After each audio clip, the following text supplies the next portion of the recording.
So mga bagay na maaari mong gawin upang itigil na ng isang lalaki ang paniniis niya sa iyo. Yes mga kamamay, kung sa tingin po ninyo sa inyong relasyon, talagang tinitiis kayo ng isang lalaki. Yung tipong talagang hindi siya nagpaparamdam. Yung tipong niha, niho, hindi talaga siya nagme-message eh. Hindi siya nagmi-miss call, hindi siya tumatawag, talagang parang ginus ka. Matagal na panahon talagang tiniis ka niya at ikaw, hirap na hirap ka. Hindi mo alam kung anong gagawin, hindi mo alam kung saan magsisimula. Kaya sa video na to mga kamamay, sasabihin ko po sa inyo ang mga dapat at karapat-dapat yung dapat ginagawa kung sa tingin po ninyo ay talagang tinitiis kayo ng isang lalaki.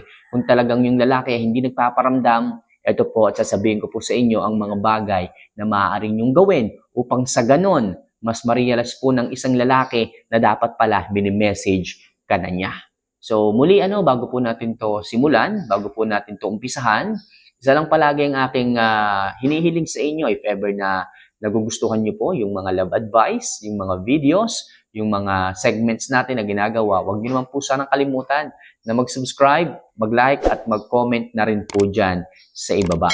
Kung nagawa niyo na po yan mga kamamay, maraming salamat po at simulan na po natin ang ating topic ngayong umaga na to. So ano nga ba yung mga bagay na maaari mo pong gawin o i-apply sa inyong relasyon sa isang lalaki upang sa ganon tumigil na siya ng paniniis sa iyo? So number 1, iwasan mo po ang awayin siya kung tinitiis ka niya.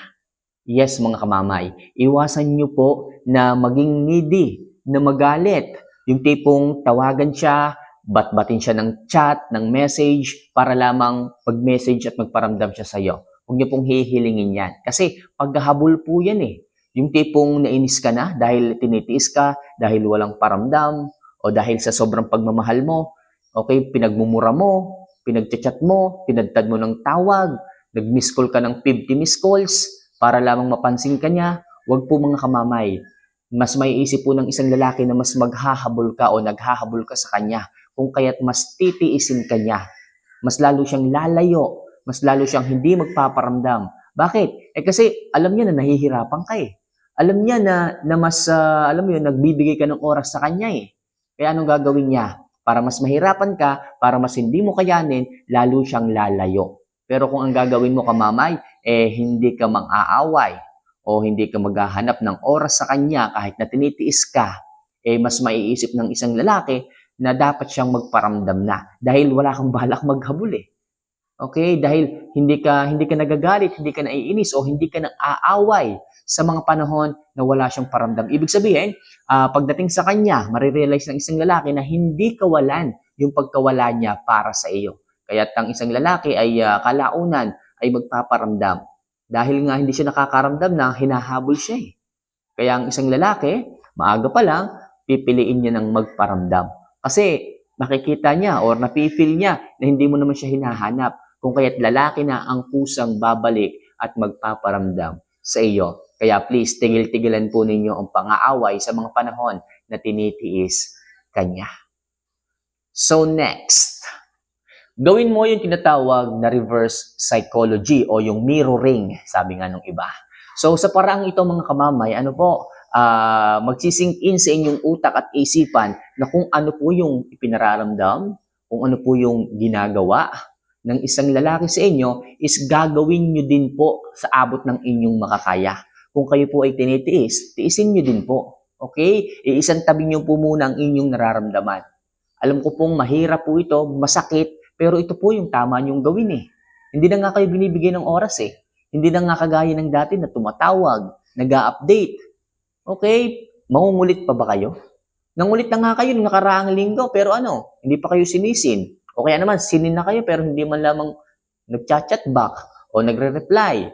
Diba, kung mahal kayo ng lalaki, dapat hindi nila hinahayaan kayong nag-iisip ng ganyan. Kaya mga kamamay, para po kayo hindi tiisin ng isang lalaki, iparanas niyo din po, iparamdam niyo rin po kung ano po yung ipinaparanas nila sa inyo. Okay? Kasi alam po ng isang lalaki, kung halimbawang nasasaktan po kayo, alam niya na mangungulit kayo ng mangungulit eh. Pag kayo ay nangulit, malalaman ng isang lalaki na mas nahihirapan ka, mas titiisin nila kayo. Pero kung nagre-reverse psychology po kayo, tinitiis nyo din siya kung ano ang trato niya sa'yo, kung cold siyang magparamdam, cold din po kayo. Kung cold kayo mag-chat, dapat cold din po kayo para makita ng isang lalaki kung ano po yung ginagawa niya sa'yo, ganun din po ang mararamdaman niya. Parehas po kayo. Kaya kung kayo ay mamahalin ng isang lalaki, mas mamahalin din kayo nila. Kaya napakahalaga po ng reverse psychology para po ma-feel ng isang lalaki na mahirap pala kapag walang paramdam ang bawat isa. Kaya please, mga kamamay, huwag niyo pong isipin na malaking kawalan ng isang lalaki sa inyo. Huwag niyo pong isipin na talagang mas mahihirapan kayo pagka nawala siya sa inyo. Imbes, isipin yung inyong sarili, yung halaga ninyo, yung worth po ninyo. Yung tipong kapag nawala siya, hayaan niyo po, babalik po yan kung talagang mahal kayo. At please, hanggat maaari, huwag kayong magmamakaawa. Huwag kayong magpaparamdam, manghihingi ng pagmamahal kung halimbawang tinitiis kayo ng mga yan. Okay? Maniwala kayo mga kamamay. Sa paraan na titiisin nyo rin po siya, diyan niya po mararamdaman ang totoong pagmamahal niya para sa inyo. Right? So maliwanag tayo dyan mga kamamay ha. So next, piliin nyo pong iangat ang inyong sarili at mag-self-improve. Yes, makakatulong po ito mga kamamay. Sa mga panahon na talagang walang paramdam talaga. Parang tipong hindi mo alam kung babalik pa ba eh. Parang iniwanan na kayo eh. Iginuos na kayo eh. May anak kayo pero bakit ganito? Wala nang paramdam, wala na rin padala. So anong dapat nyo pong gawin? So mag-self-improve po kayo. Mag-ayos, magpaganda, magpa-sexy at i-post nyo po sa social media. Okay? Yung iba binablock eh. Huwag nyo pong ibablock. Okay? Yan po ang inyong magiging sandata upang ang isang lalaki ay bumalik. Upang ang isang lalaki hindi kayo matiis. Dahil po ang isang lalaki, pag nakita niya ang improvement ninyo, umayos kayo, nagpaganda kayo, pumuti kayo, nagpa-sexy kayo, okay, gumanda kayo, babalik po at babalik yan. Sapagkat hindi niyo matitiis yung tawag ng, alam mo yun, tawag ng laman. Mga lalaki po yan eh, asawa po kayo. Muli yung maaakit, muli yung mababaliw sa inyo. Kaya hawak niyo po mga kamamay ang, alam niyo po yun, ang pag-asa na muli siyang babalik at hindi kayo matitiis. Sapagkat sa simpleng pag-aayos, pag-i-improve, lalo na pag ipinost po ninyo sa social media at maraming nakakita, maraming nag-like, maraming pumuso, maraming nag-comment, naku mga kamamay. Babalik at babalik yan. Yung paniniis, mawawala sa bokabularyo ng isang lalaki yan. Kaya hanggat maaari, mag-self-improve, magpaganda at mag-ayos. Isa yung paraan mga kamamay upang hindi kayo matiis ng isang lalaki. Alright? So next, lumabas at makipagsaya rin sa mga mahal mo sa buhay at mga kaibigan. Yes, mga kamamay, sa mga panahon na talagang nawala na talaga yung lalaki, hindi na nagparamdam. So, huwag kang magmukmok, huwag kang umiyak, huwag kang magpakalungkot. Huwag mong isipin na sa kanya lang umiikot ang mundo mo. Kung hindi siya nagpaparamdam, bahala siya.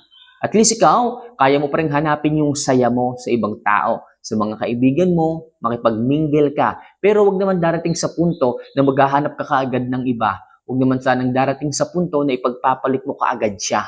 So hayaan mo muna siya kung siya ay naniniis. At least sa mga panahon na hindi siya nagpaparamdam is meron kang pinagkakaabalahan. Meron kang pinagkakatuwaan, pinagkakasiyahan, na i-enjoy mo pa rin ang buhay kahit wala siya. Darating at darating ang panahon na isang araw babalik siya.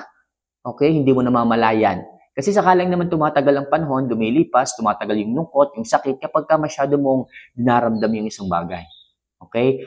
Feel ang isang bagay. Pero kung sa tingin mo ay kaya mo namang sumaya o kaya mo namang i-divert yung lungkot na ginagawa, pinaparamdam sa iyo ng isang lalaki sa saya. Papunta doon sa, sabi ko nga, paglabas-labas nyo na ganyan, kasama ang mga kaibigan nyo, bakit hindi nyo po gawin? Tingnan po ninyo. Hindi nyo napapansin, ilang taon na pala yung lumipas, pero masaya kayo, na-enjoy nyo ang buhay ninyo, na hindi kayo naghihintay sa lalaking hindi mo alam kung kailan babalik. Magugulat ka na lang isang araw. Okay? Habang masaya ka, habang blooming ka, habang nag-i-improve ka, habang ibang-iba ka na, nandyan ngayon yung lalaki. Mas na-stress, mas nag-iisip, mas nagtataka kung bakit sa mga panahon na natiniis ka niya, hindi ka nagpaparamdam. Okay? Sa mga panahon na tinitiis ka niya, nawala na yung isang ikaw. Hindi niya alam na siya yung mas nag-suffer. Okay? Na ang akala niya is maapektuhan ka ng lubos kapag lumayo siya, hindi siya nagparamdam, doon siya nagkamali. Sa bandang huli, magsisisi siya, Okay? Dahil siya yung mas naapektuhan at hindi ikaw. Kaya hanggat maaari, lumabas pa rin. Kasama ang inyong mga kaibigan, mga mahal nyo sa buhay, enjoy nyo ang buhay. Okay? Kumpara sa paghihintay nyo doon sa maling tao na toxic naman. As long as maayos kayo ha, as long as maayos ang ugali ninyo, hindi kayo toxic, hindi kayo sakit sa ulo, okay, hindi kayo nagbibigay palagi ng stress, so gawin niyo po yung sinasabi ko na lumabas kasama mga kaibigan niyo, mga mahal niyo sa buhay, at enjoyin ang buhay. Right? So, ilang muna sa ngayon mga kamamay, ang ilang mga bagay na dapat nyo pong gawin kung halimbawang tinitiis kayo ng isang lalaki. Sigurado ako na ang isang lalaki ang lubos na magsisisi at hindi makakatiis na magparamdam sa inyo sa mga panahon na tinitiis nila kayo. So, for more videos and love advice na kagaya nito mga kamamay, huwag niyo po sanang kalimutan na mag-subscribe, mag-like, at mag-comment na rin dyan sa ibaba. So, see you for our next vlog. Mahal ko po kayo. Paalam.